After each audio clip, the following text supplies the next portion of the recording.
I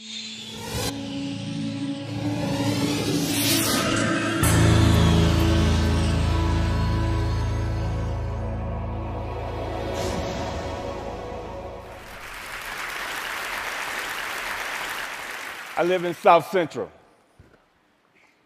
This is South Central. Liquor stores, fast food, vacant lots. So the city planners, they get together and they figure they're going to change the name South Central to make it represent something else.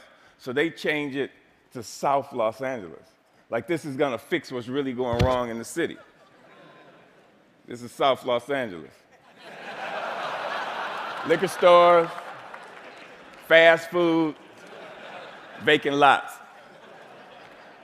Just like 26.5 million other Americans, I live in a food desert. South Central Los Angeles, home of the drive-through and the drive-by. Funny thing is, the drive-throughs are killing more people than the drive-by. People are dying from curable diseases in South Central Los Angeles. For instance, the obesity rate in my neighborhood is like 5 times higher than, say, Beverly Hills, which is like probably 10 miles away. I got tired of seeing this happening. And I wonder, how would you feel if you had no access to healthy food? If every time you walk out your door, you see the ill effects that the present food system have on your neighborhood? I see wheelchairs bought and sold like used cars. I see dialysis centers popping up like Starbucks. And I figured this has to stop. So I figured that the problem is the solution. Food is the problem, and food is the solution. Plus, I got tired of driving 45 minutes round trip to get an apple that wasn't impregnated with pesticides. So what I did, I planted a food forest in front of my house. It's on a strip of land that we call a parkway. It's like 150 feet by like 10 feet. The thing is, it's owned by the city, but you have to maintain it. So I'm like, cool. I can do whatever the hell I want. Since it's my responsibility and I got to maintain it, and this is how I decided to maintain it.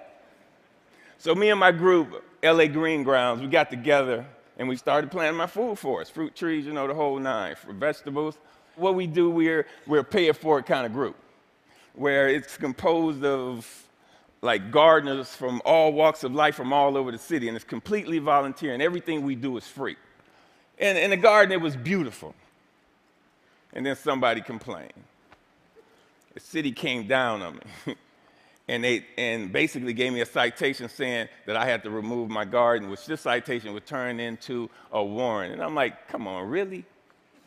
A warrant for planting food on a piece of land that you could care less about?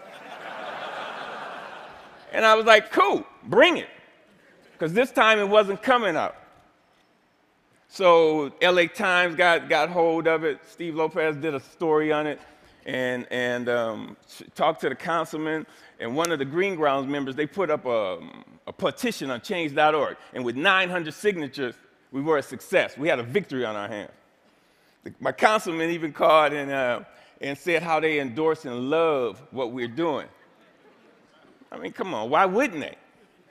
LA leads the United States in vacant lots that the city actually owns. They own 26 square miles of vacant lots. That's 20 Central Parks. That's enough space to plant 725 million tomato plants. Why in the hell would they not okay this? Growing one plant will give you 1,000, 10,000 seeds. Okay. When $1 worth of green beans will give you like $75 worth of produce. It's my gospel. I'm telling people, grow your own food. Growing your own food is like printing your own money. Thank you. See, I have a legacy in South Central. I grew up there. I raised my sons there. And I refuse to be a part of this manufactured reality that was manufactured for me by some other people, and I manufactured my own reality. See, I'm an artist. Gardening is my graffiti. I grow my art. Just like a graffiti artist, where they beautify walls, me, I beautify lawns, parkways. I use the garden, the soil, like it's a piece of cloth. And the plants and the trees, that's my embellishment for that cloth.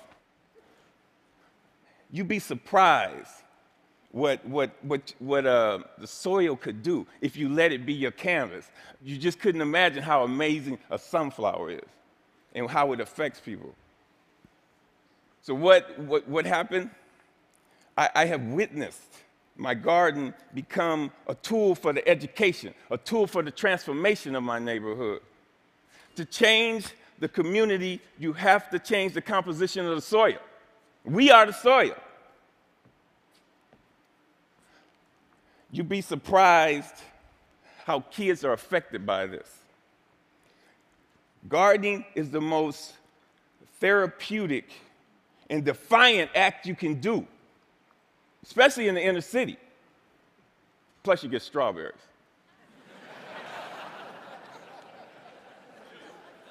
I remember this time, there was this mother and a daughter came. It was like 10:30 at night, and they were in my yard. And I came out, and they looked so ashamed. And I'm like, man, it made me feel bad that they were there. And I told them, you don't have to do this like this. This is on the street for a reason. It made me feel ashamed to see people that was this close to me that was hungry. And this only reinforced why I do this. And people ask me, Finn, aren't you afraid people are going to steal your food? And I'm like, hell no, I ain't afraid they're going to steal it. That's why it's on the street. That's the whole idea. I want them to take it, but in the same time, I want them to take back their health. There's another time when I put a garden in this homeless shelter in downtown Los Angeles. The guys, they helped me unload the truck. It was cool. They just shared the stories about how this affected them and how they used to plant with their mother and their grandmother. And it was just cool to see how this changed them if it was only for that one moment. So Green Grounds has gone on to plant maybe like 20 gardens. We've had like 50 people come to our dig-ins and participate, and it's all volunteers. If kids grow kale, kids eat kale. If they grow tomatoes, they eat tomatoes. But when none of this is presented to them, if they're not shown how food affects the mind and the body, they blindly eat whatever the hell you put in front of them. I see young people, and they want to work, but they're in this thing where they're caught up. I see kids of color, and they just on this track that's designed for them that leads them to nowhere. So with gardening, I see an opportunity where we can train these kids to take over their communities, to have a sustainable life. And when we do this, who knows? We might produce the next George Washington Carver. But if we don't change the composition of the soil, we will never do this. Now, this is one of my plans. This is what I want to do. I want to plant a whole block of gardens where people can share in the food in the same block. I want to take shipping containers and turn them into healthy cafes. And now don't get me wrong. I'm not talking about no free shit, because free is not sustainable. The funny thing about sustainability, you have to sustain it.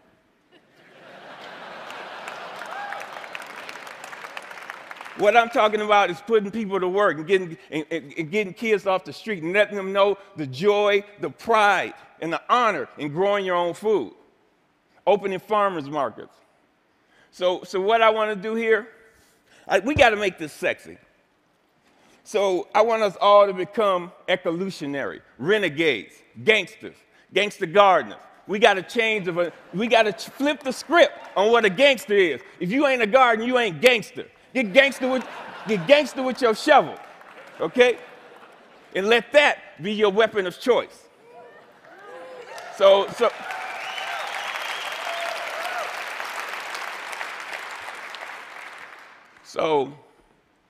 So basically, if you want to meet with me, if you want to meet, don't call me. If you want to sit around in cushy chairs and have meetings where you talk about doing some shit, where you talk about doing some shit.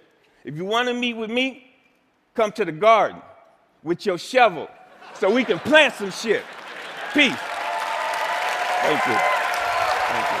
Thank you. Thank you.